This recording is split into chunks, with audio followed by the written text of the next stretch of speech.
सिर्फ त्योहार वाले दिन या सिर्फ पर्टिकुलर डेज में ही आप दान पुण्य मत कीजिए। आप ये एक रूटीन बना लीजिए कि आप डेली ही कुछ ना कुछ दान पुण्य कीजिए। क्यों?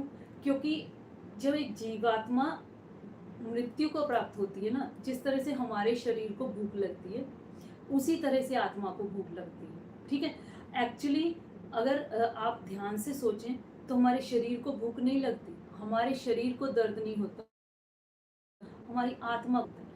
कैसे इसको हम प्रूव कर सकते हैं? जब एक कोई मर जाता है, डेड बॉडी है, आप उसको पिंच कीजिए, आप उसके कुछ चुभोइए, कुछ भी कीजिए, उसको पेन नहीं होगा। ठीक है? और अगर उसमें सांस है, उसमें आत्मा का वास है, तो उसको दर्द होगा। तो यहीं से आप समझिए कि भूख प्यास हमारे शरीर को नहीं लगती, वो हमारी आत्मा से जुड़ा हुआ है।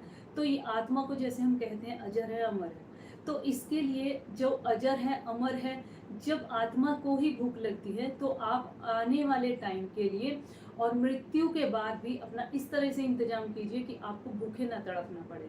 तो उसके लिए अगर आप डेली ही दान पुण्य करेंगे तो आपकी आत्मा को तृप्त रखा जाएगा। अगर आप किसी किसी ओकेजन पे कभी कभी कुछ दान पुण्य करेंगे तो आपको उसी ओकेजन पे उसी टाइम पे ही वो चीज़ें आपको खाने पीने को मिलेंगी। ठीक है?